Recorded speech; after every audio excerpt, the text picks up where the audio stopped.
like sucking, but I ain't gay. Legit bad podcast. Fuck those honkies. Welcome to Costco. I love you. He really knows how to suck a wiener.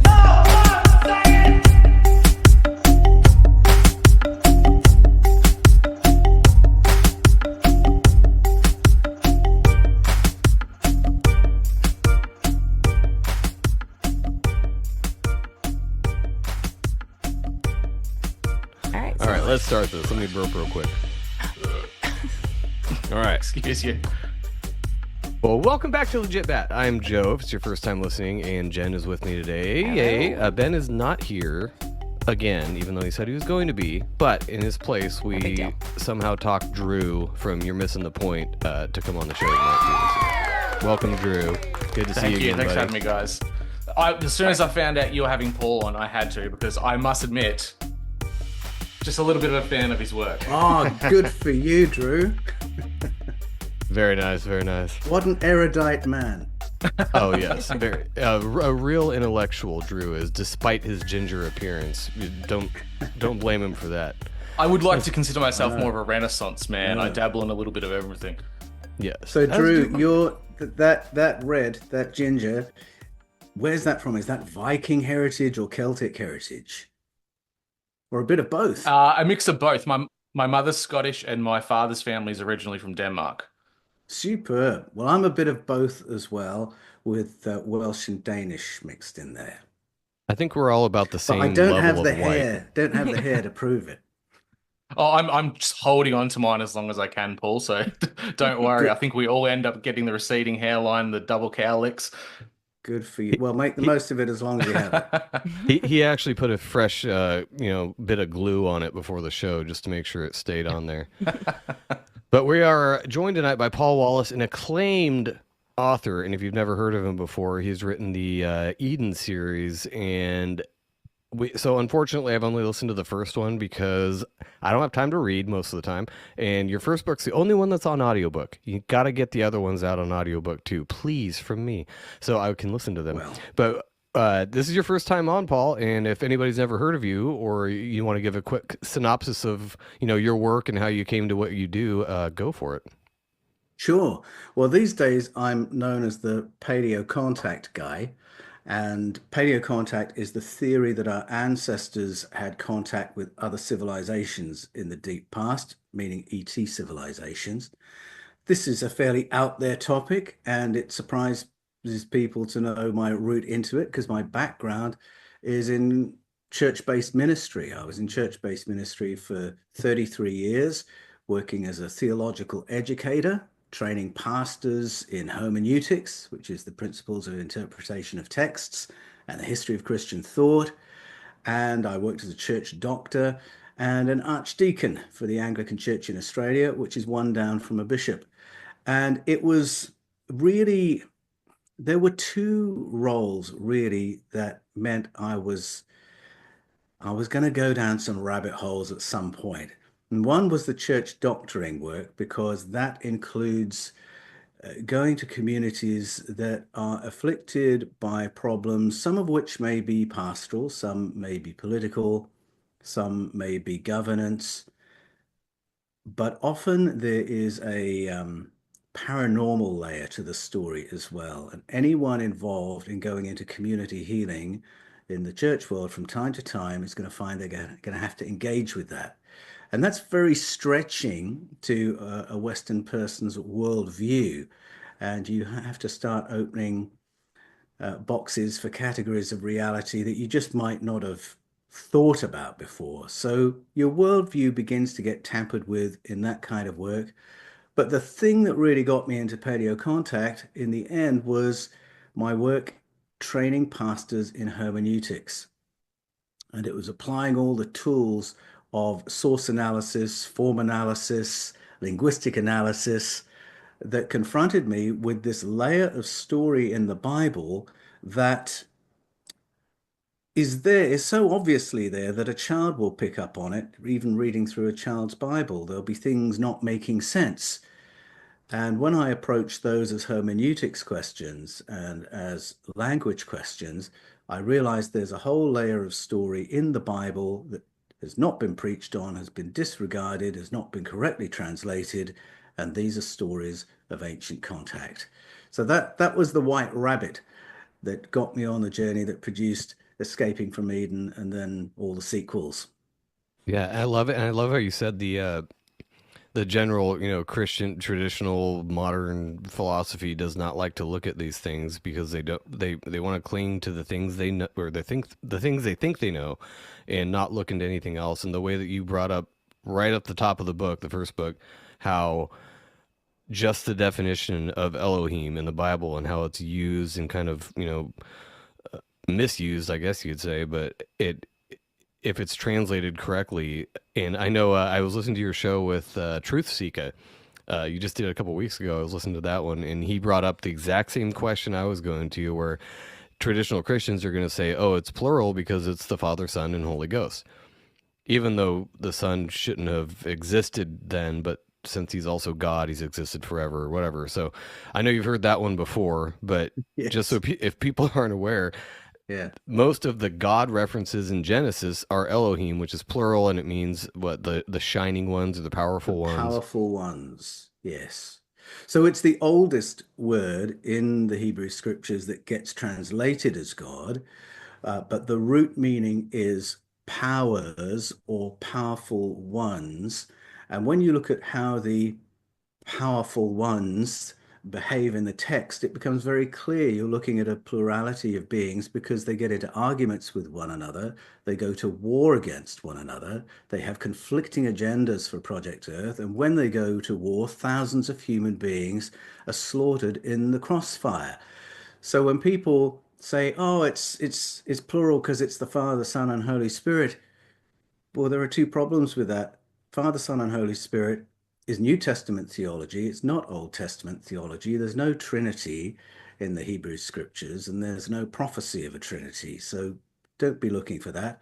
And the other problem is if it's the Father, Son, and Holy Spirit, why do thousands of human beings get slaughtered when they get into an argument? But it goes far beyond that because as soon as you start reading Elohim in the plural, you realize that many of the Elohim are named.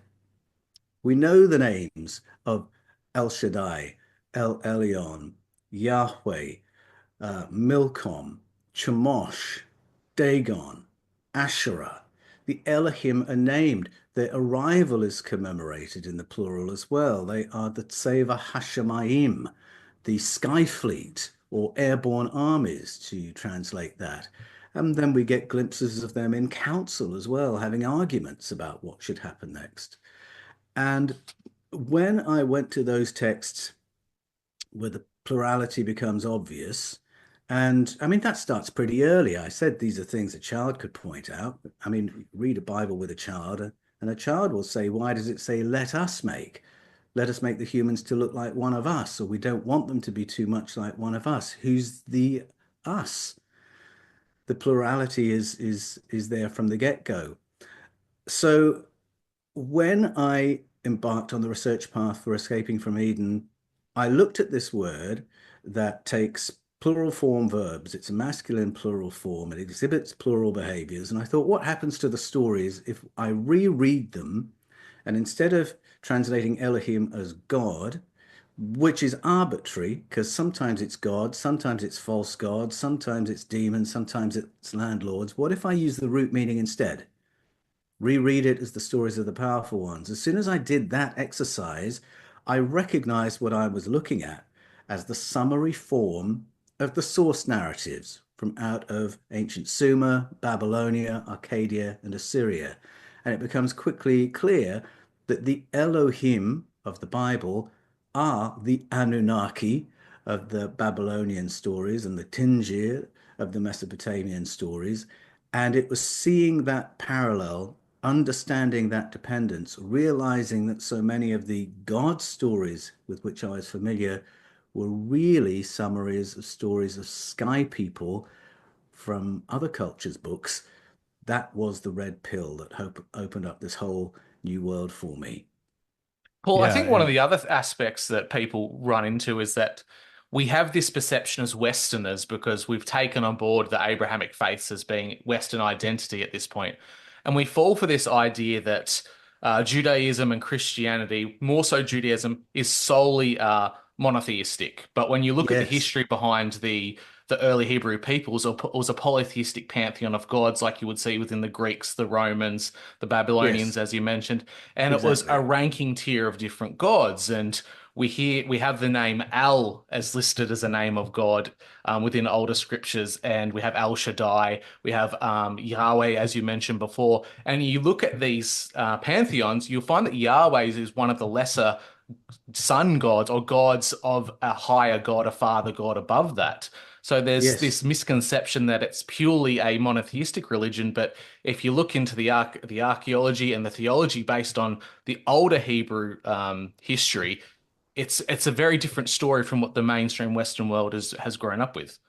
Yes, it is. And that change of Judaism from what scholars generally call a polytheistic worldview to a monotheistic one, that change is explained in the Bible itself. If you follow the stories of Kings Hezekiah and Josiah, and the high priest Hilkiah, and the royal scribe Shaphan, and the senior priest Ezra, so go into Ezra, Jeremiah, 1 and 2 Kings, this whole story of reform is told us.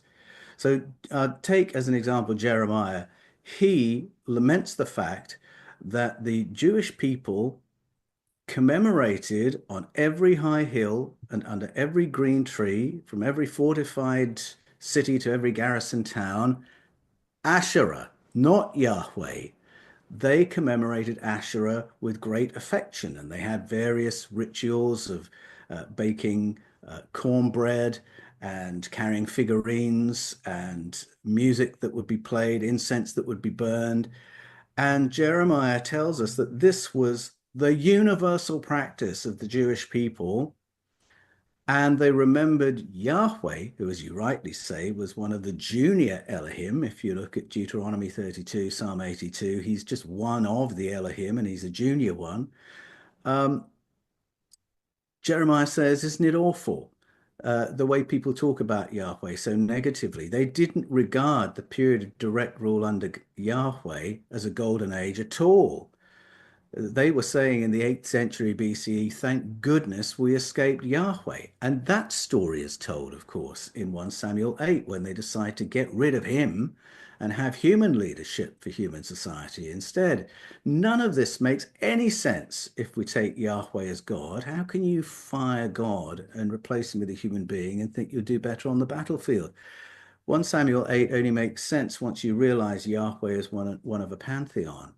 So the Bible itself tells the story of how a Yahwist king, Hezekiah, decides all my people are going to worship my God only. We'll get rid of all the others and we'll get rid of all the priesthoods that serve them and we'll demolish all the temples that commemorate them.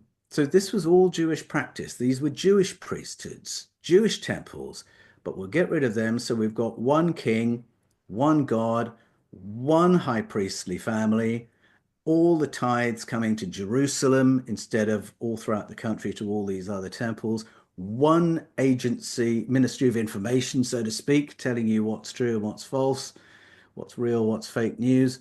And look, we're going to have an easily manageable theocratic society built on Yahwist monotheism.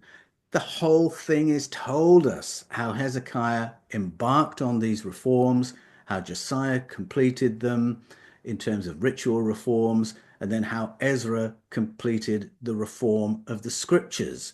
So that now the Elohim, all the other Elohim other than Yahweh are considered idols, as totems, as ideas. And they've tried to airbrush over the fact that they were peers with Yahweh. They were Yahweh's competitors.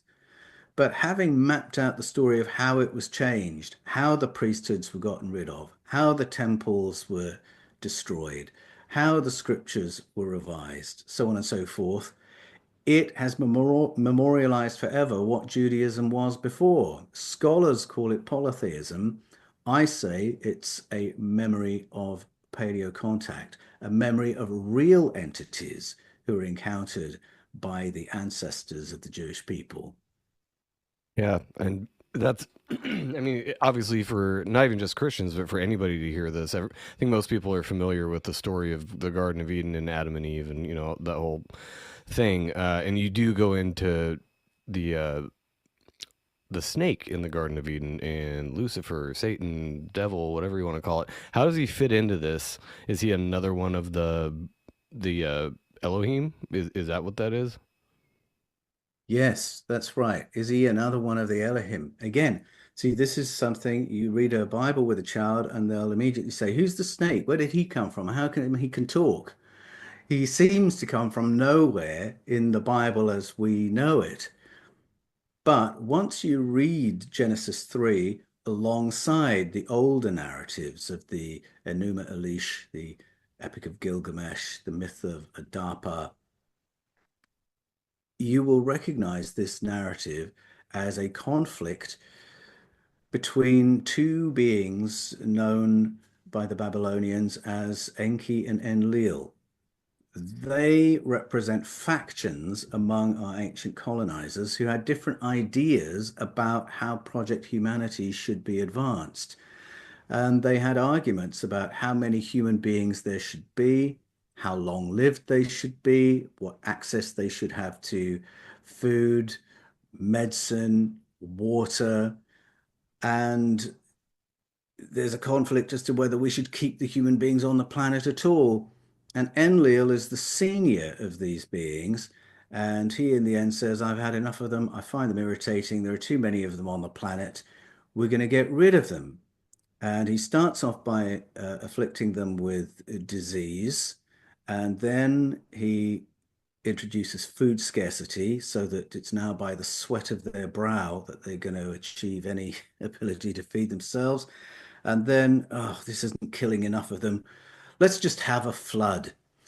And it is the longer version of the Genesis 3 to Genesis 6 story, culminating, of course, in the flood of Noah in the Bible. So in the original version, we've got these visitors who are colonizing, who are interfering in human development, and they have this conflict. The senior one who wants to get rid of the humans is Enlil. The junior one who's on Earth and is hands-on in the development of human beings wants to save them. When we get to Genesis 3, the Enki part has been taken by the serpent, and the senior part has been taken by Yahweh. But we have to remember this isn't the original Hebrew telling of the story. The fact that the name Yahweh is in Genesis 3 tells the reader straight away this is a rewrite, because the name Yahweh hasn't been revealed in the story of the Bible until ages later when Moses comes along. So the fact you've got the name revealed to Moses in Genesis 3 tells the reader this was a previously existing story that's been retold by a writer after the time of Moses who knew the name Yahweh.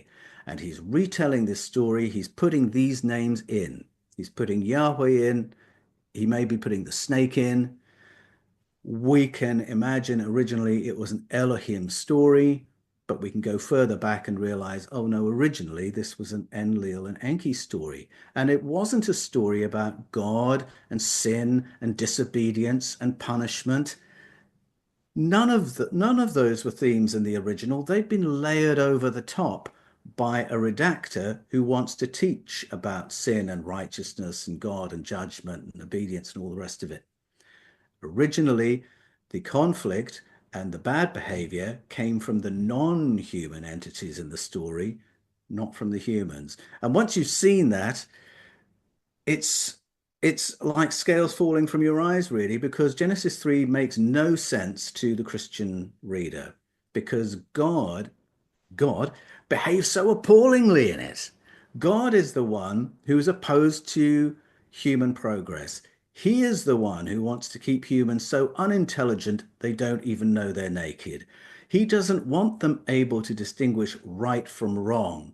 That level of human thought is not something he welcomes. And yet, despite the fact they have no moral conscience or ability, he's going to punish them for disobeying him. And it's the death sentence for eating a piece of fruit. And any child reading that story is going to think this is crazy and unjust. And it is the way it's being presented because it's a distortion of an older story by a redactor wanting to teach about righteousness and obedience from a story that originally had nothing to do with that. Paul, I Drew, often do compare you the have Old thoughts on this? Testament. Yeah, I often compare the Old Testament and the New Testament as being almost diametrically opposed stories that are Yeah. simultaneously occurring for the most part. Where that's what we're told as Christians. And I compare the Old Testament to being the dad from the 1960s who would take his belt off and give you a hiding if you look at him the wrong way. Whereas Christ in the New Testament is like the new stepdad who accepts everyone, even children that aren't technically his, and he takes you to the ballpark and he buys you an ice cream. They seem like to be very different characters in this broader story. And you mentioned the idea of the Old Testament being written down after the fact. And you and I would know, living in Australia, the power of oral language stories. Our First Nations peoples here in Australia have had an oral language story of their peoples for over 60,000 years. So we have to assume that the Hebrew oral language stories happened for tens of thousands of years before people actually put pencil to paper or to parchment. So there's a level of linguistical drift that occurs over time, let alone someone coming in and writing in the moral framework they want to instill in their people, the laws and the systems they would like to achieve. And I think that this is just the fascinating part of this story. It's not only have we got this story in the Old Testament that's helping build the subconscious and the framework of an entire people, but at the same time, we have this New Testament, which seems to be at odds with the entire story that we've seen up until this point. Yes, well, that's quite right. And you talk about 60s dad. I mean, he may have been bad enough taking his belt off to teach his kids a lesson, but he didn't do that 70,000 times over with mortal consequences to people who hadn't even offended him. No, he So didn't feed yeah, them snakes either. he didn't feed them snakes when they wanted food. That's right. So Yahweh is right off the scale. And I think Christians ought to have a head start to realize there's something else going on in these texts because they are, as you say, diametrically opposed to the morality taught by Jesus and the divine qualities as described by the writers of the New Testament. There is no harmonizing it. You have to gaslight a Christian to make them think these two visions harmonize. They absolutely don't. But the frustrating thing for me is what I'm saying is known to any pastor with a theology degree. We actually have to study these things, including the dependence on the Mesopotamian narratives at theological college to get our degrees before we get ordained. It is a crazy thing that in academia we have known that these God stories are based on sky people stories since the 1830s. And yet, very often, if I mention it on a show, I will get pushback from devout church members who've never heard the like before and think I must be saying this because I'm coming against their faith. And I often say, well, ask your pastor, and I'll often give specific questions they can ask. Ask your pastor, is El Elyon, El Shaddai, Yahweh, Elohim, El, are they one entity? And see what they say. Ask them if our Elohim stories are based on the stories of Anunnaki from the Mesopotamian corpus. And I don't know if anyone has ever done that after I suggested it, because if they go to someone with a theological degree, the answer will have to be, yes, I did know that. But the dynamics of communities of faith are such that pastors have their doctrine policed not by the college that's just trained them and given their degree, but by the deacons who run their church, or the church wardens, or the council, or the congregation. They sit in judgment over the preacher's doctrine. So if the preacher suddenly comes back and says, ladies and gentlemen, got some news for you, it's not going to be welcome, and they're probably not going to keep their job. it's very difficult to advance this conversation in churches in particular that exist for the sake of a doctrinal basis. I mean, I worked for some years with Assemblies of God in the UK, and they associate on the basis of what's called 12 fundamental truths. And just that language tells you anything that takes you off of those is taboo. And you can't be a minister here, and you're not really welcome here unless you agree with these. So start talking about, yes, but what is the real story of the formation of the Bible? And you'll be given the cold shoulder. So this means the information has been out there for a long, long time at an academic level, but the rank and file of the churches still treat the Bible as if it's a book in a bubble, has no relationship to the Ugaritic stories, the Mesopotamian stories. They'll read the New Testament and Gospels as if they have no relationship to the Greco-Roman stories. But I find as soon as you put them back in context and read these texts for what they are, part of a much wider family of narratives, suddenly you will begin to see them in a different light, and they will make much more sense. Not the sense you thought they made, but something that's actually far more illuminating of human society, human history, and human potential. And that's what I find exciting about reframing these stories. Well, I think the hesitancy, especially from your typical modern fundamentalist Christian, is that by questioning any of this, it's heresy automatically, and so you can't do that. Like you said, the 12 fundamental truths, you can't go outside of that, and if you do, you might lose your job, whatever. I'm glad that you guys brought up the difference between the Old Testament and the New Testament, and how it seems like two totally different entities operating under different rules. And funnily enough, I decided to ask our good old pal ChatGPT the other day some theological questions, which was, I gotta say, it's come a long way since the last time I fucked with it, because it actually had really good laid out, answers, and it made a lot of sense, but that's probably part of the psyop, so don't listen to ChatGPT. But it was interesting because I basically said, so, the difference between the qualities of God the Father in the Old Testament and God the Son in the New Testament seem, as Drew so poetically put, diametrically opposed. And the answer is basically like, oh, well, God is unchanging, yesterday, today, and forever. That's one of the probably fundamental truths, but his laws can change, or like a little bit over time because of the current time or the current situation or the population, or the level of consciousness of man and how far they've come with their code of It's morality. like a parent making rules. It's Right. like how parents make rules for their children based on how far they've So come. ChatGPT was covering for Yahweh the whole time, and I was like, this is odd. Did We gotta talk ChatGPT about do the this. parent thing of your bedtime when you're 6 years old is at 7 o'clock? That's bedtime. When you're 12, we can talk about 7:30. That's okay. Things can But change.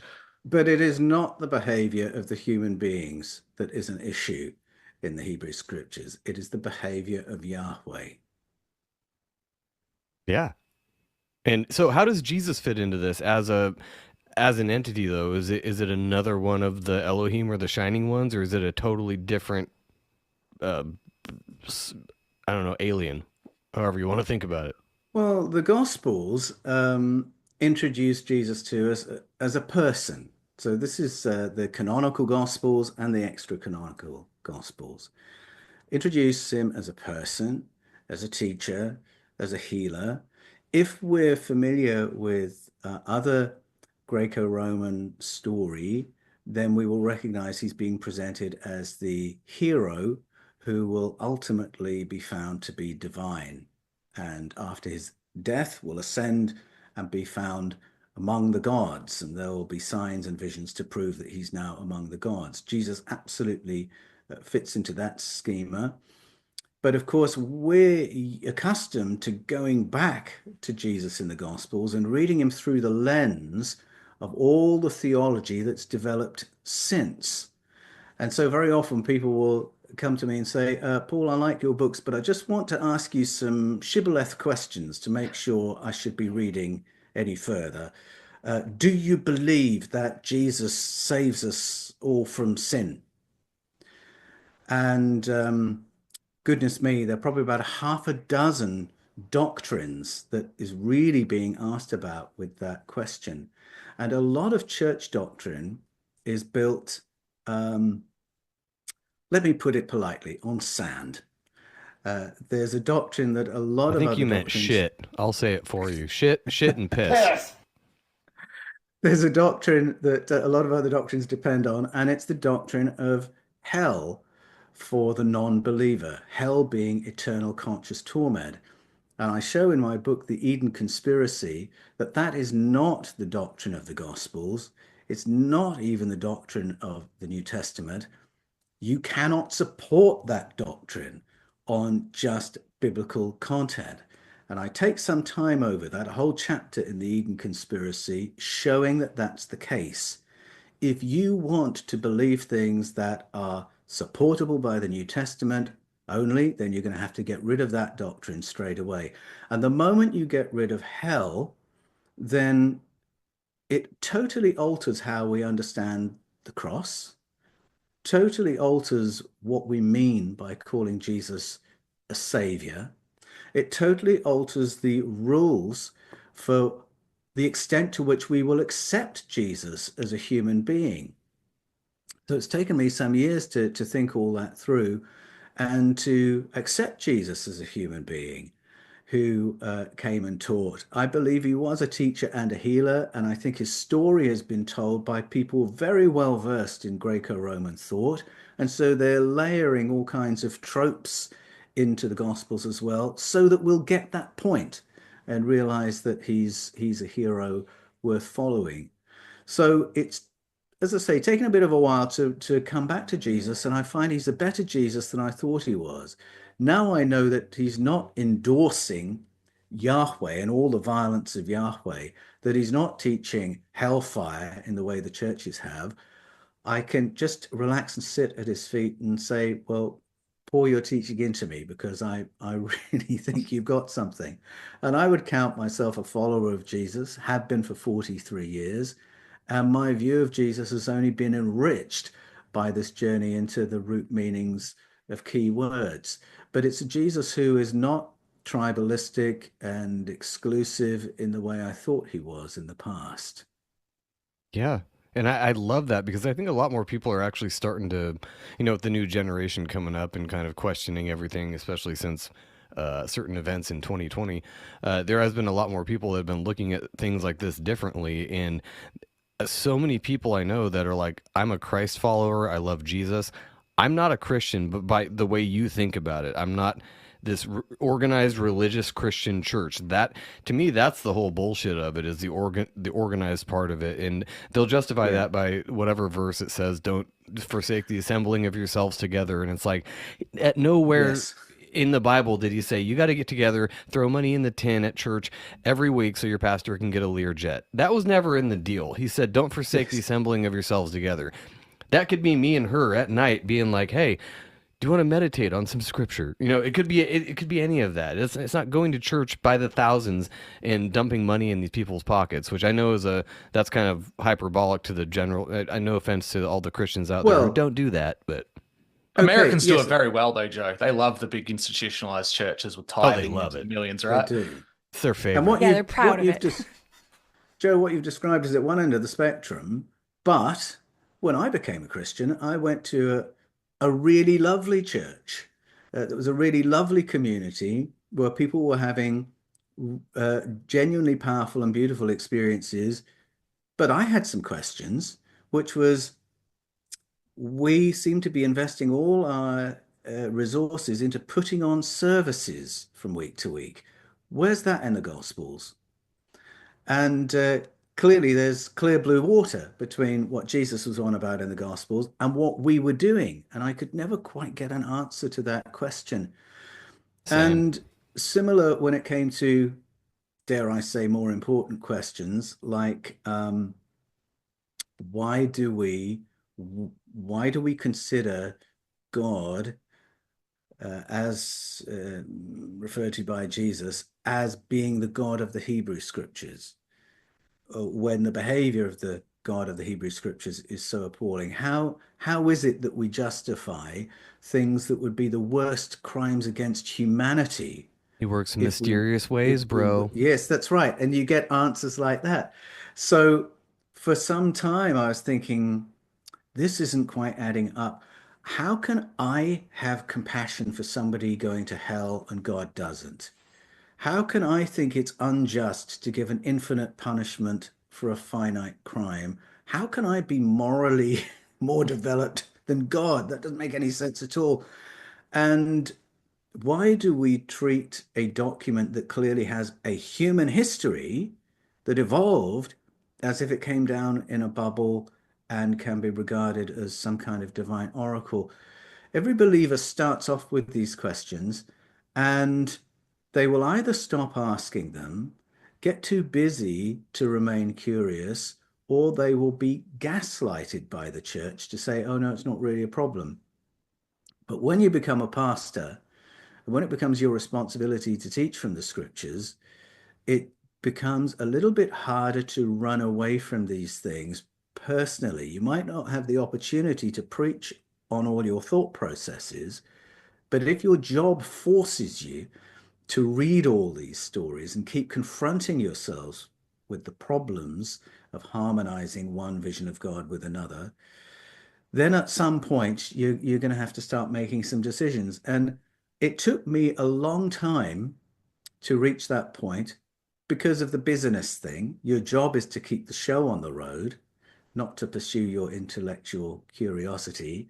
I was just very lucky that the way my career shaped out, it had a few gaps in it in between assignments where I could pursue the scriptures, pursue the anomalies in the stories we tell from them, and realize there is an answer to why these things don't make sense. And the answer might take me onto some unfamiliar territory, but I just cannot avoid the data and I cannot avoid the logic. And I was lucky that when I pursued the word Elohim, I wasn't pastoring a congregation, that I had the freedom just to examine and explore the text, to understand it with as clear a head and as clear a conscience as possible. And ultimately, it took me to a place where I don't think I'll be applying for any more congregational jobs because the conclusions I've come to are controversial in any church, whether it's Assemblies of God, Church of England, or anything. There will be a mix of opinion on these things. And some of these areas really are a taboo and have been for a very long time. Oh Yeah, yeah. I think that's what some Paul, of the Elohim were probably counting on when they maybe took something out of our brain or put some sort of interrupter in there, as you've discussed before. That's a possibility that they've wanted humanity to be stupid in a way, to not be able to have the foresight to think, wait, do I have more moral grounds than my creator, than, something that's supposed to be above me? I've been taught to think I'm lower than. But That's right. possibly there's some of those Elohim out there that are less than. They're like the bullies at school that don't want to, grow and learn and develop. Well, and it's so funny Yeah, because it, that's it right. works so well though too. Because I know the way I grew up, it was like you are less than God. God made all of this, and you're just one of them. And Yeah. the more experience life and do learn about all these things, it's like, okay, I would never say, because I do believe there's a God, I would never say I'm a God myself. That's ridiculous new age thinking to me, in my opinion. To say I am God too, that's ridiculous. I mean, I don't know, but I would say more like I don't think God thinks of us as his lessers, or like we're just some ants that Well, he if can, there's multiples, though, is what I'm saying. If there's an Elohim and there's a faction of the Elohim that think, hey, I recognize that there's something strong in these beings that we've created where they could possibly figure something out and maybe overtake us or surpass us in some way. And maybe they're just thinking, Tower of I don't Babel. want that to happen. It's just someone holding someone's head down and saying, no, you'll never get there. Yes, that's right. And what you're saying, Jen, is absolutely right. If you've got an advanced being with a better weapon than you've developed, that creates a certain pecking order. If you layer over the top of that the language of worship, now you're saying, wow, look at that amazing weapon. Look at the powers of our God. And if you're looking at a powerful being with a powerful weapon, suddenly the saying, the fear of the powerful one is the beginning of all wisdom, it makes a certain new kind of sense. We have the weapons described to us, the Kali Mashato, the Kali Mapaso are described in Ezekiel, which can ethnically cleanse an entire district if you've got six of those weapons in the hands of six individuals. Um, if you read that with an open eye, you're thinking, oh my goodness, I'm glad I wasn't around when those beings turned up with those weapons. Read it through the lens of worship, and oh, isn't God great? Yeah. And the And next thing you're problem, goose stepping and you don't even know yes, why. exactly. And you become what you worship. If you justify the xenophobia of a xenophobic God who thinks in terms of my people and not my people, you have to think in exactly the same terms. If you worship a God who despises adult women, despises their biology, despises their menstrual cycles, but always asks as tribute groups of virgin girls, you're going to have to get your head into that headspace. You're going to have to worship that and become that. If you worship a God who invades other people's countries, countries that have never heard of you, and consider yourself justified in whatever violence is necessary to take control, well, now you've got an imprimatur to do exactly the same thing when you invade someone else's Not to country. And of interject course, too much, but I got to cut you off there because this sounds exactly like the roots of Gnosticism. Do you ever catch shit for that? well, people keep telling me this, Paul, you sound like a Gnostic. And I'm not in the sense of being a devotee of all the literature that we call Gnosticism. But maybe I am in the sense that I'm very interested in going back to what Christianity was in the beginning, before the process of canonization and orthodoxization. In the beginning, Christianity was a kaleidoscope of ideas and documents and theologies and experiences. And the taboos that we have today that we're so familiar with, and many of the doctrines we have, were not there. And I find that kaleidoscope exciting and inspiring. So if that makes me a Gnostic, then perhaps I am. I think Gnostic Well, has become the throwaway term, like the boogeyman. And if Yes. you're a or like someone who's a conspiracy fundamental, theorist. yeah, if you're a fundamentalist Christian, it's quite easy to throw someone into that box if they think outside the box of what standard theology is. And you mentioned a really key word quite earlier on, Paul, logic. And I tend to put my lens of my theological and faith-based research through the three aspects of faith, logic, and reason. What's the reason behind God doing this? What's the logical side of this? And is there a faith-based reason for that? And unfortunately, what I'm finding is that a lot of people who find their way into the church or follow Christ later on in life, those are the first questions that you ask. You look at the Old Testament, you see these stories that just don't make sense for a human being, and the quick throwaway line or excuse you'll get is that was because that was those people, and those people were of the bad bloodline, and they had to be dealt with. God told them to. But Yeah. then if you put it through the historical lens of things, just look at the story of Exodus. Exodus Yes. tells us a story of Moses and his people were persecuted by the Egyptians and they were freed. But you look into the historical context roughly around the same time period, and you have a story of the people called the Hyksos, which were Levantine people, most likely a Canaanite tribe, who actually invaded North Egypt, ruled over there for a kingdom for quite a long time, and were eventually kicked out. So I'd like to get your take on this. Is there a possibility that the Hyksos could have just written themselves in as the victims after the fact? Oh, that's a great question. Um, I haven't looked into that storyline to see how it correlates. So you might know more than I do from that angle. But what I would say is this, that with the Exodus story, it's often told um, by Yahweh as the reason that the Hebrew people and the Jewish people should be grateful to him and loyal to him in exclusion of all others. I'm the one who brought you out of Egypt. I'm the one who saved you. I'm the one who fed you in the desert, etc. But the framing of that story gives another perspective. If you look at Deuteronomy 32 and Psalm 82, there's a reference to a post-invasion moment after the Tseva Hashemayim have arrived. So after the Sky Fleet has landed, these advanced beings have come out. What they're now doing is dividing the spoils of their conquest, dividing up the lands among the Elohim.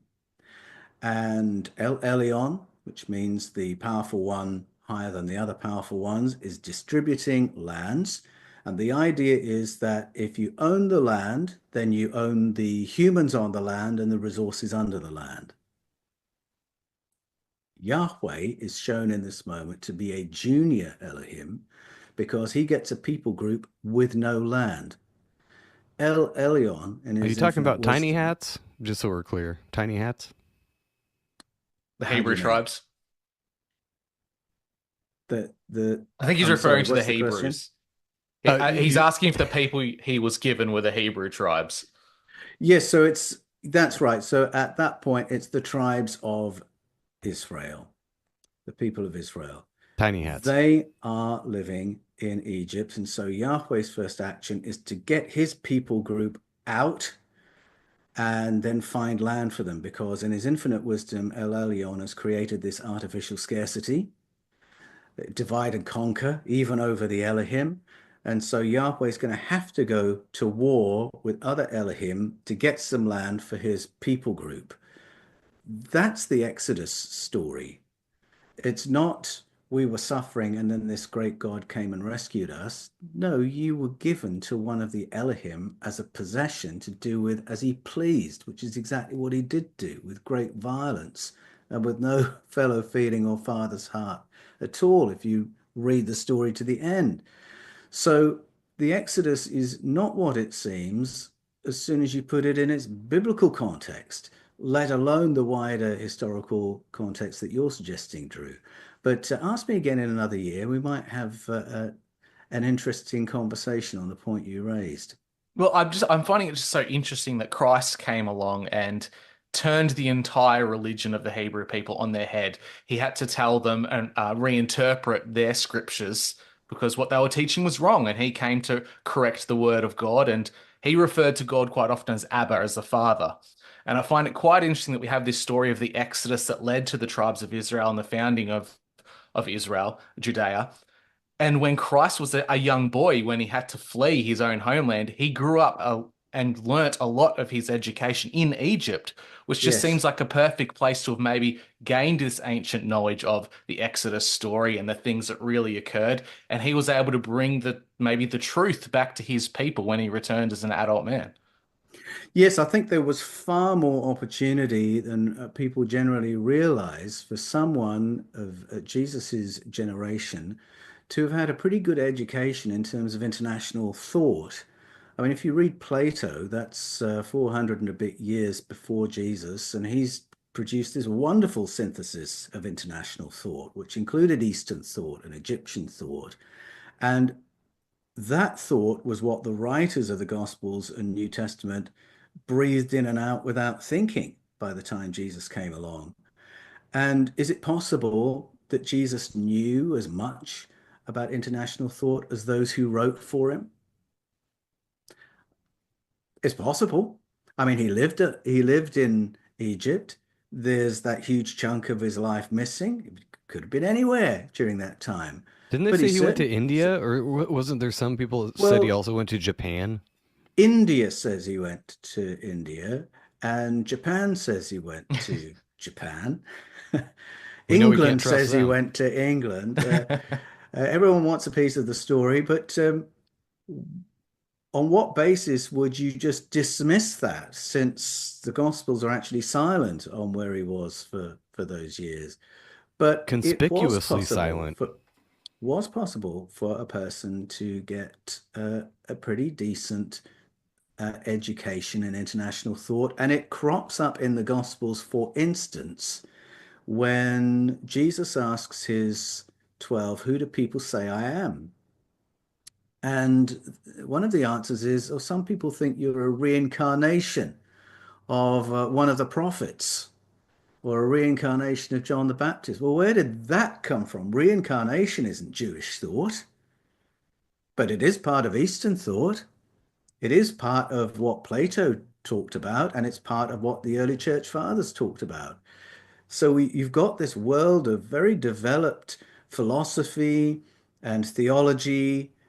It's there before Jesus. It's there in the writers of the Gospels and New Testament. It's there in the church fathers. But Jesus didn't know anything about any of this, really? Well, what makes you say that?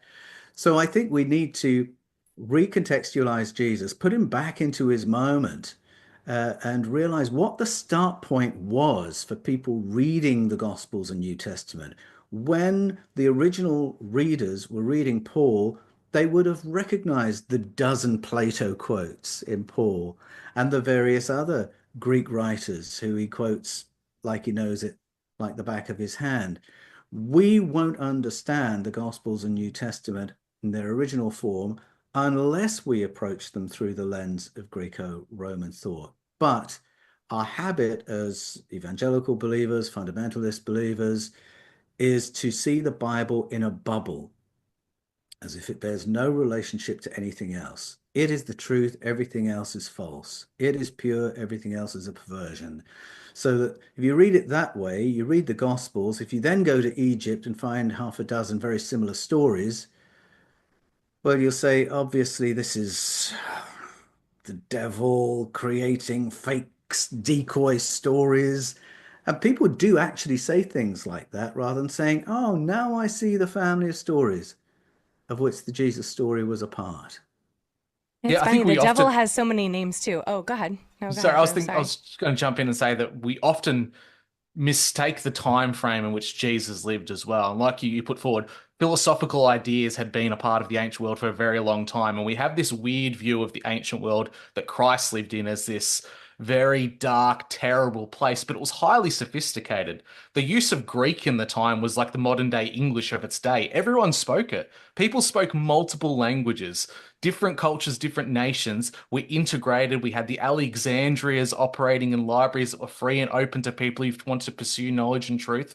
Yes. And it was a very interconnected world. They didn't have Yeah. the technology of the internet. They didn't have modern day jets to take people around, but the interconnected ability for people to communicate and Yeah. share their stories was across the Yes. breadth of the Mediterranean. Well, you say they didn't have jets to jet set around the world, but international travel was so advanced at that time that the Roman Empire would send people to a posting uh, up at Hadrian's Wall that lasted 24 months. So you've got to be able to travel pretty quickly for that to make any sense at all, because you don't want your troops out of action half the time because they're traveling, between postings. A 24-month posting, that distance, and that's right to the edge of the Roman Empire, tells you it would have been not so hard for Jesus to have traveled, or those who wrote for him to have traveled, be that to India, Egypt, Africa, or anywhere else.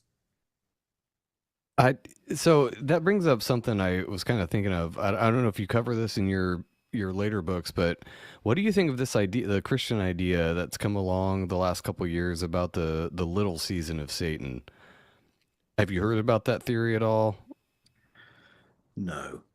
Okay, so I was gonna try to decide between revelation, what you think about what revelation means Yes. in this worldview, and Okay. also the little season, which is the idea that the events in Revelation happened a long time ago, like back in 79 AD, I think they say, Yeah. and that Yeah. Jesus ruled for 1,000 years, and now he loosed Satan, which is this is all in Revelation apparently, and then so we're in the season of Satan right now, which is the season of deception. In theory, that idea makes sense to me, but where do you come at it from your worldview? I think Revelation is more a cocktail of stuff than perhaps we generally recognize. We treat it as a single work. It's got a start and a finish, but it's not all the same thing from start to finish. It is a sequence of visions and possibly experiences. And I do think parts of it refer very specifically to the first century of the Common Era and to things that were happening at that time. But those things are examined with such insight that the principles of empire that you're reading about are really universal. And so readers of Revelation have been able to read Revelation in every age since it was written and believe it was talking about the present day, because its understanding of the governance of empires is really very, very shrewd.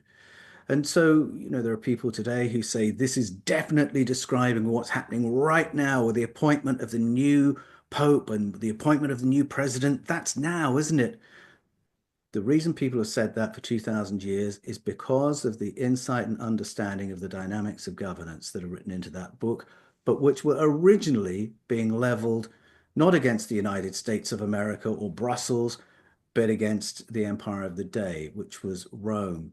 I think we've got a sequence of visions that have very developed religious themes, and they are a religious message for a religious audience.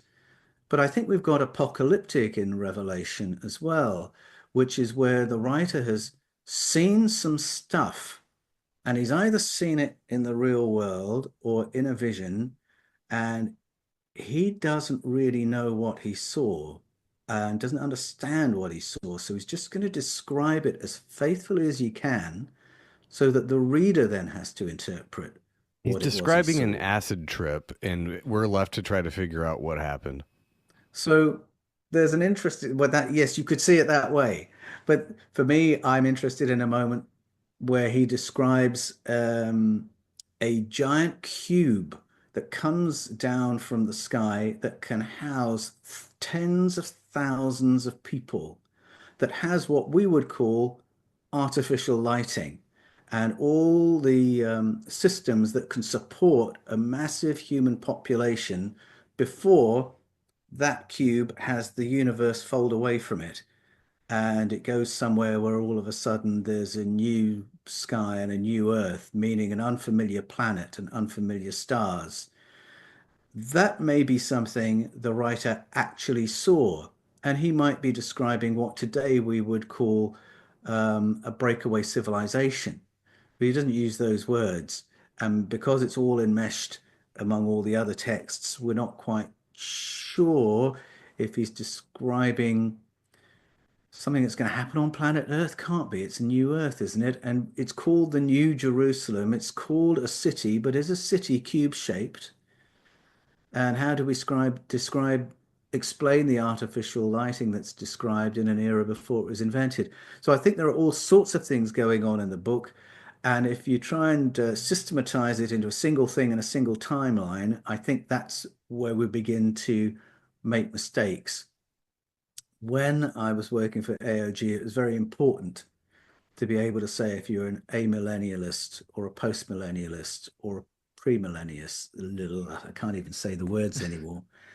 And I think it's those are the wrong questions, because you just have to take each section of Revelation on its own terms, and work out what's this bit about, because it is a whole sequence of things. It's not a single thing. Yeah, and there's a lot of I've listened to a lot of it. And are you familiar with astrotheology, where people break down things like the Bible and other texts and are like, these are stories of the stars, and a lot of it does make sense, where they're pointing to different constellations, the Virgin who is full of the sun or what. There's all these weird words, and a lot of it does show up in Revelation too. But you can correlate it to star constellations, but then you got to ask, how long have those interpretations of the stars been around, and what they meant by them, and what do you think of that whole area?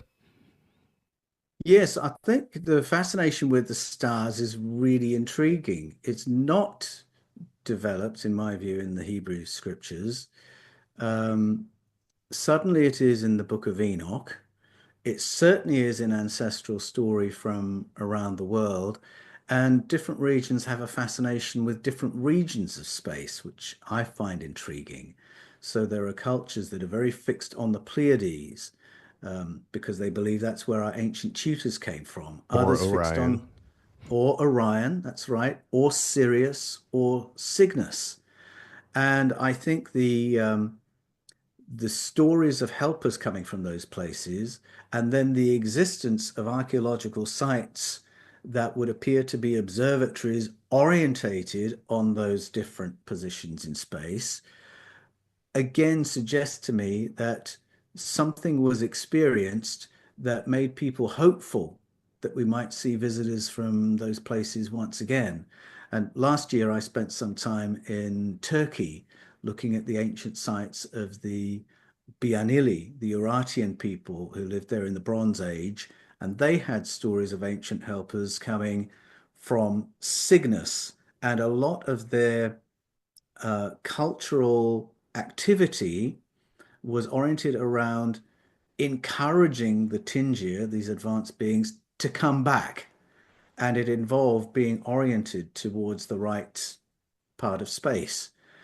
And so I wonder if there's that elsewhere in ancestral story. I haven't looked for it in the New Testament in particular. It's not something I've pursued, but it's something that catches my attention.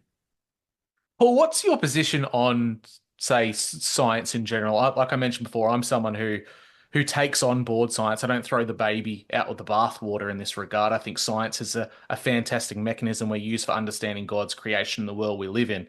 There's a lot of historical precedents of events, cataclysms, the end of the Younger Dryas period in which the mile-high ice caps in North America flash flooded and flooded most of the Northern Hemisphere. So we've got tales that we can equate to the flood, but we've also got tales of which there were multiple humanoids living on the world at one point, as little as 150,000 years ago. Cro-Magnon man just snapped and appeared on the scene, the most sophisticated human being that had ever existed, but was living alongside at least 12 other walking upright humans, akin to a J.R. Tolkien Lord of the Rings world with dwarves and elves and That's all these right. different creatures. Yeah. It seems as if there's some kind of a hand, whether that's what your proposition is in your books of ancient astronaut type of theory or incursions of more evolved entities. But it also could be spiritual side of things as well, that for whatever reason, a new humanoid appeared and either wiped out its competitors or integrated with them. And we've got these an amazing whole community of the human race right now. We're so varied and so different that we've all got this one single source of a Cro-Magnon ancestor. Where's your position on that? Could this have been the ancient astronaut mingling with humanity that was available at the time, or could there still be a spiritual side to things as well? Well, I think it's possible that in our fossil remains, we do have the remains of visitors. The visitors appear to have been very, very similar to us if we take ancestral story seriously, similar enough to have done gene splicing, which is suggested by Hebrew story, Babylonian story, Mesoamerican story, Greek story, Norse story. They all suggest that our development as Homo sapiens was tweaked in some kind of a way, and some really interesting visual ways of describing that have been given to us. So I've become persuaded that our arrival in our current form was assisted through external interventions. And when we read the Mayan account in the Popol Vuh, it's very open about the difficulty that our visitors had in finessing. This comes back to what you were saying, Jen, in finessing a species that was clever enough to be a useful working class, but not so smart that it's then difficult to manage us. And various dead ends happened in this long period of experimentation, according to the Popol Vuh.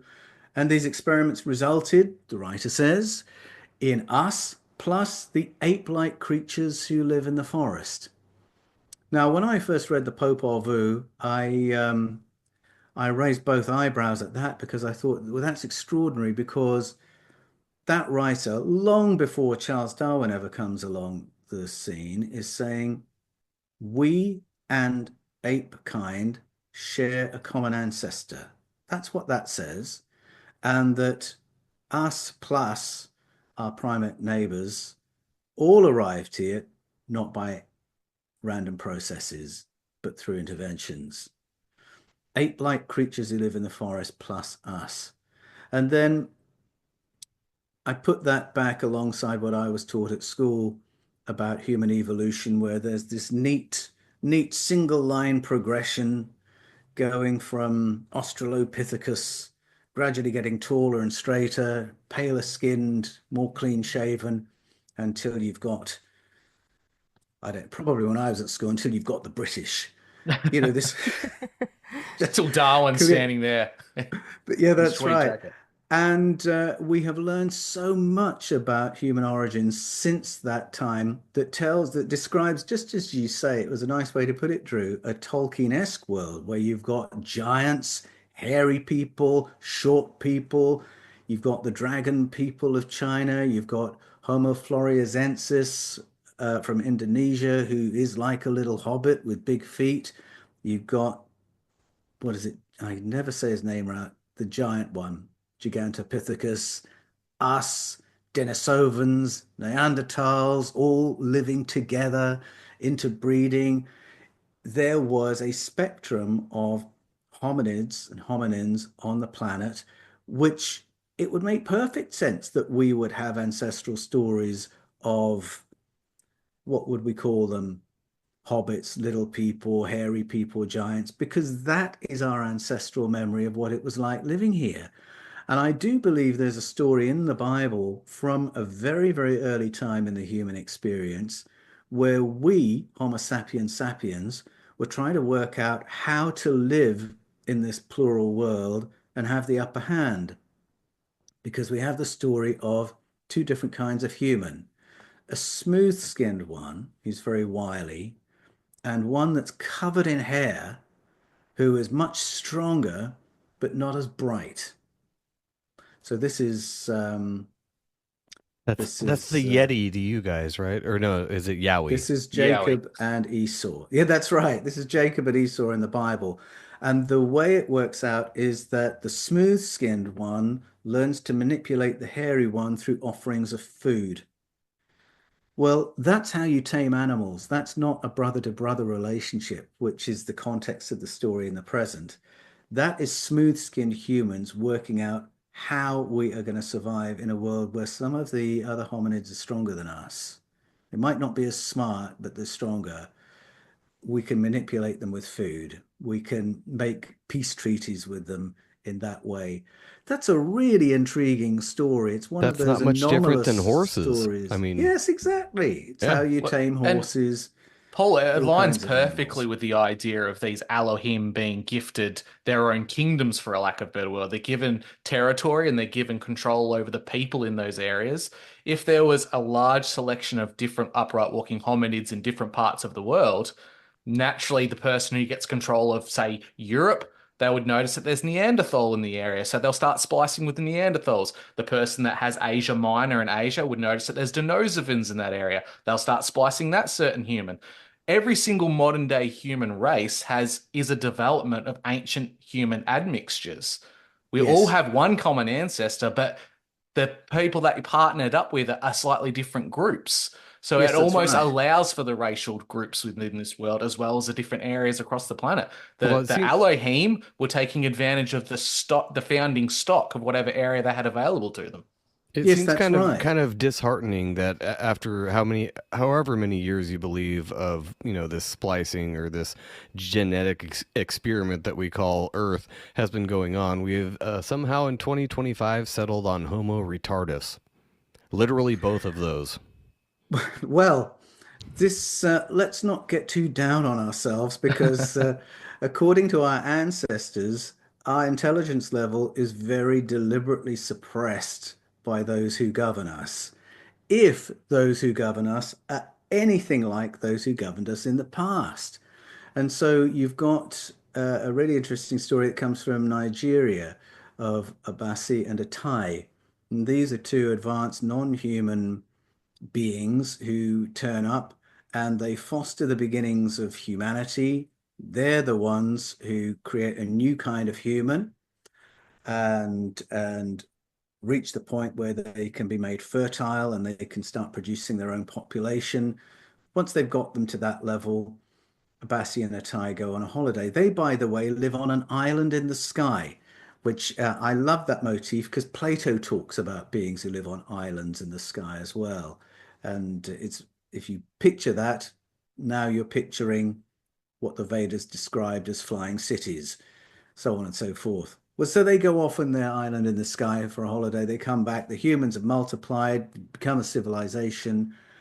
And Abbasi and Attai said, this was not what we had in mind. This is going to be really difficult to manage. They are so numerous and they're so intelligent.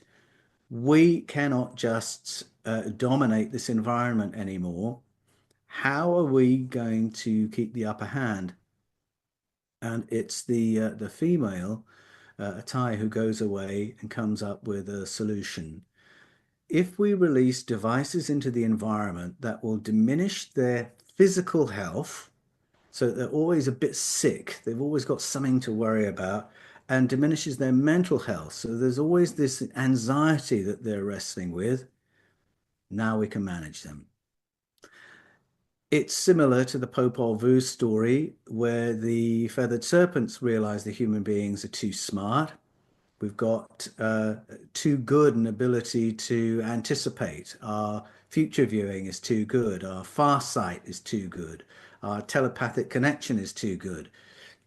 Can't manage these, they say. So Kukulmatz goes away, comes up with a solution, a vapor that when sprayed over human beings, brain damages them, brings them down to the point where they're only aware of what's right in front of them, their five physical senses, and for anything else, they're going to need to rely on an authority to tell them what's what.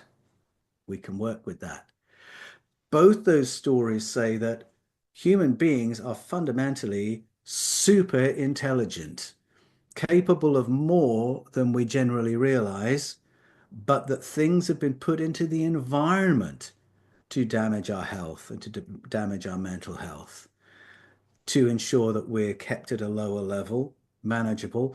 And it's a horrible story. I mean, why would anyone invent that story? It doesn't glorify the ancestors, it doesn't glorify the gods, but there's a positive take home from it, which is that if you can maximize how clean your environment is, how clean your air is, how clean your food is, how clean your water is, now you're giving your body and your brain the best chance to operate with higher cognitive function than we generally accept. And I find that a very positive message.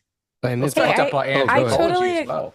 Whoa, we all went off. Sorry, I totally agree, but I think there's another positive message in that they've talked about in the Bible that they could wipe us out at any moment. The flood, they're multiple times, but they're not. They're thinking, how can we slow them down a little bit instead of just killing us like bugs, like if there's a bee's nest outside my house, I just call pest control and say, get rid of it. It's not, I don't care about them. But if my kid's acting up, someone I care about, I wouldn't say, okay, I wouldn't call someone and just get rid of it. You know what I mean? So they Yes. obviously care about us in such a way that they want to keep us alive. Because it sounds like, I don't know how you feel about this. It sounds like they have the power to wipe us out at any moment, but they want us to survive in a way.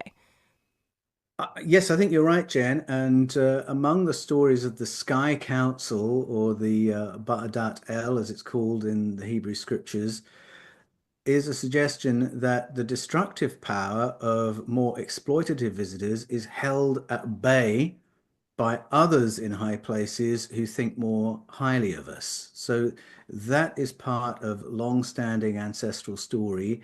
And if we bring it to the present day, um, I can tell you that there are units within your military intelligence community, Jen, who are looking at the question of how come we're still here? Because if I go to Plato, for instance, he argued that every 5,000 years or so, something will happen to virtually wipe out civilization, so we have to start from scratch. And if he's right, then we're about 7,000 years overdue. And US military intelligence is interested in working out why that hasn't happened. How come we are still here? How come it is 7,000 years overdue? And is it because we have helpers whose technology is advanced enough to prevent another dinosaur extincting asteroid hitting the planet, for instance? Yeah, it sounds like so if we're created in the image and likeness of the gods, so to speak, they might have their own military intelligence that's holding other people back, other entities back. So they have their own politics, their own leaders, their own, Yes. militaries. It's the same as us. We're doing the same thing. It's like macrocosm, microcosm, and Yes. we're the littles. It's an Yeah, I think awakening that's moment, though, exactly isn't right. it? It's an awakening moment that there's also the other side of things with there's entities that don't particularly care about us too much, that we've had mass cataclysms in humans' history of pestilence, disease. Human race was supposedly dwindled down to as little as as 1,000 individuals at one point. So That's there's right. potentially these guys have tried to manage us a little bit harder than what we would like. I really love the point that you brought up with humanity's potential has been reduced somewhat. And we can see that with the anthropological record of proto-humans, Neanderthals, Denisovans, having larger cranial capacities than what we have today. And we think of them Mm. as dumb cave people that were dragging their knuckles around. They had a larger cranial capacity than us. It's just not noticeable because they had an occipital bun that would stick out the back of their head. Ours is reduced, yet we're supposed to be far smarter than what they were. I think that there's probably, if there was genetic tampering, there's a lot of little things have been placed within our DNA to slow us down a bit. And I think that's really relevant in the genetic disorders modern humans have. Compared to the animal kingdom, we have far more genetic disorders than what we should have based on Yes. the idea of evolution. Dude, We have, Yes. not to get too woo on that same idea though, but it seems like everybody kind of is realizing that too, where you're like, you know what, we're right on the verge of something. Like we know something, but it's just not coming to the forefront. Like how it's like there's a block or a veil, as the Bible talks about a veil. Like feels like Well, that to me. I think it's an amazing time we're in because I'm contacted on a daily basis by readers of every age all around the world. And I have been amazed by the number of people in their 70s, 80s, and 90s who contacted me saying, I just don't believe anymore what I was taught about human origins or human potential or our place in the cosmos.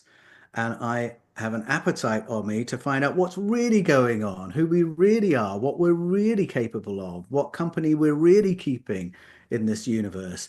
And I've not seen this level of excitement and curiosity and pursuit of new knowledge in my life. This is a very unusual season that we're in right now, and it's a perfect time for me to be writing the books I write because there is such an appetite out there to be asking these questions. Yeah, and I love that you just do. I mean, I'm not saying you don't believe anything. You do ask these questions, though, and posit that to people. Like, think more about this. You're not necessarily telling them how they should feel. You're just saying, well, maybe don't believe so hard in one thing so that you can be open to something else. And I love that people of all ages are coming around to these new ideas because I think as an entire species, things like telepathy or psychic visions, things like that, or I don't know, any experience with God, those are all things that are. I think you could ask any person in the whole world, hey, have you ever had a psychic moment like you were just thinking of somebody or, something you Yes. were thinking of a word and it popped up on the radio, something like that, something kind of stupid, but we let it go. Like it's no big deal. We don't talk about that. But every single person on this whole earth has had that experience, I believe. I don't think one person is more special than the other. Maybe some people are more open to those things, but this magical world is available to us and there's something about us that we just don't want to believe it. I think it's maybe something that long ago was put into us or taught into us. It could have just been a word that we read or something like the Bible that tells us we're supposed to be a certain way. We're such impressionable creatures. It's so Yes, easy we to are. manipulate us. So Yes. we want to belong. We want to believe in what other people say, just as a humanity, because we want to be a part of a team in a way.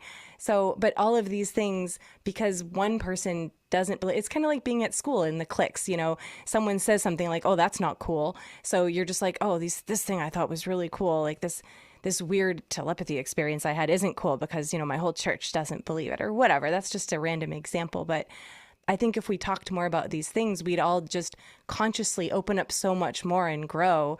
And it doesn't have to be wooey or weird. We could just talk about it and if we all had an open mind, I think it would just spread so much faster. Well, I think the human agree. race, especially now, is very distractible very easily too. And now everybody's got their heads in their phones, assholes, all day, and just walking around like this. And they're not looking at the sky. They don't give a shit about these things we're talking about. Well, they don't even want to be around people. People are so introverted now, and now it's trendy to be an introvert and not talk to your neighbors. It's trendy to be autistic now. Isn't the worst prison though the prison of your own mind and the system that we build in our perceptions of the world?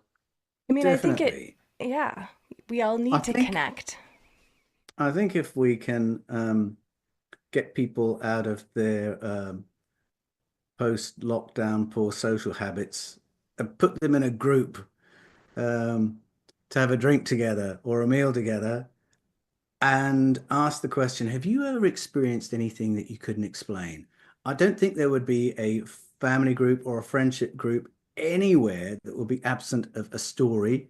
And I reckon every individual in any group would have a story of that kind.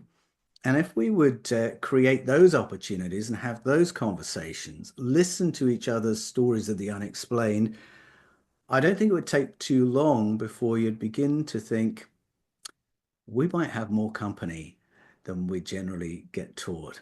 Yep, exactly. Or that, that isn't demonized by the mainstream and saying you're full of shit because that doesn't happen in science. True. And the same with what you mentioned, Jen, about psychic phenomena. I think if you ask people, have you ever had a moment where you knew who was calling you before you picked the phone up and it was someone you hadn't heard from in, a year or 2 years, whatever? Everyone says, yes, that happens. That happens to me all the time, some people will say. Have you ever had the experience where you knew exactly what your spouse was going to shout from the other room? Yes, it happens all the time. And have you ever had the experience where your child suddenly spoke the adult thought you were thinking in your head? Yes, it happens with our youngest all the time. I think these are the kind of stories it's great to pull because it gives us the hint that we can do more, that we're capable of more. And again, busyness often takes us away from pursuing these things. But I think it's really exciting to realize I might be better at far sight than I thought. I might be better at future sight than I thought. And if we were operating with more of our brains in the on position, well, how might that affect our decisions as a family from month to month, year to year? How would that affect our politics if we were all thinking that little bit more intelligently? How would that affect the way we do business? It could be really far-reaching. Yeah, I feel like that's what Jesus was trying to teach us in the New Testament. Agreed. So I always talk about this Bible phrase, but Mark 11:20 is one of my favorite ones. It's the parable of the withered fig tree. But I feel like Jesus was trying to tell us in a way, so he was like almost like an Elohim that came down as an avatar and was like, hey, I'm going to mingle with the humans and show them what they can be, but from like a parental perspective. I'm going to show them the best way they can be and let them go without saying everything, without, divulging the full truth. I want them to figure it out on their own. You know what I mean? So he said, if a man says to a mountain, go and throw yourself into the sea, if you don't doubt in your heart, but believe that what you said will happen, this will come to pass. So it's like he's saying, that's a ridiculous thing. Who would want to take a mountain and throw it into the sea? It was just an example of Israel. You can move mountains. You can do anything you want if you believe you can do it. But he did it with these physical examples of things that sound ridiculous to us, that sound impossible. So we have to have the belief so small as a mustard seed to believe that we can do these things. But he doesn't really say how to do it. He just lets us know we can do it. Yeah.